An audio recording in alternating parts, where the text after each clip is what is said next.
Les 10 et 24 août prochains, les électeurs turcs seront appelés à choisir leur président.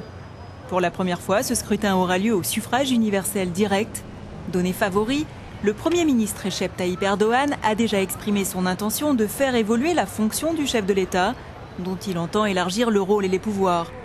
S'il est élu, s'orienterait-on alors en Turquie vers un régime présidentiel ? Cela supposerait de modifier la Constitution, le pays étant régi par un système parlementaire. Faut-il donc s'attendre à un changement de régime politique? C'est la question posée par le correspondant d'Euronews à Istanbul, Bora Beraktar.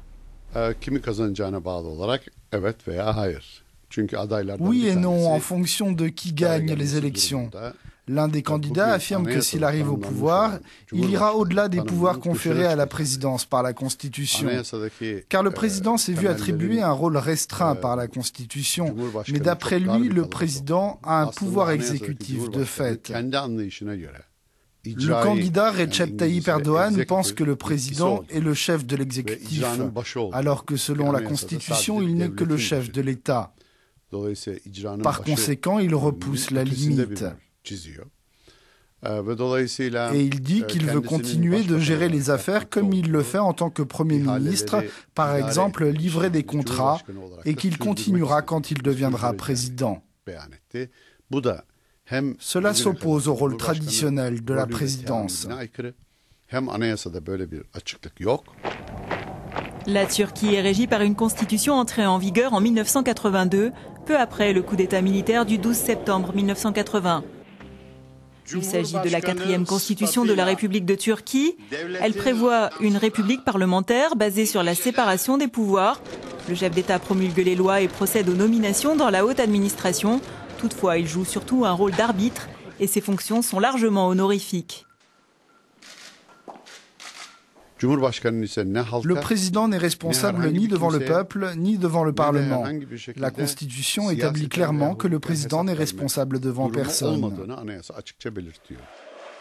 L'AKP, le parti islamo-conservateur, au pouvoir depuis 2002, a déjà tenté de modifier la Constitution afin d'ouvrir la voie à un régime présidentiel, sans succès.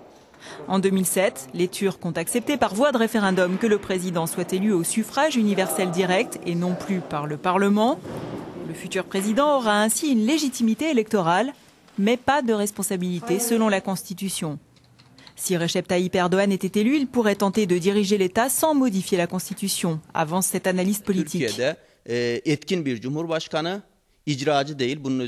Le système politique turc se transformera par la présidence et par cette juxtaposition entre un leader et un parti, l'AKP.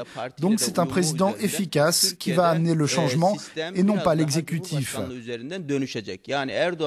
Erdoğan va changer le système en restant dans le cadre légal, sans modifier la Constitution. De ce point de vue, nous aurons un nouveau système, mais pas en faisant fi de la Constitution, non. Ce n'est pas possible d'aller vers un régime présidentiel sans un amendement constitutionnel. Erdoğan et les membres de l'AKP le savent, mais un nouveau style de présidence nous attend en raison de la personnalité de M. Erdoğan et aussi du vote populaire.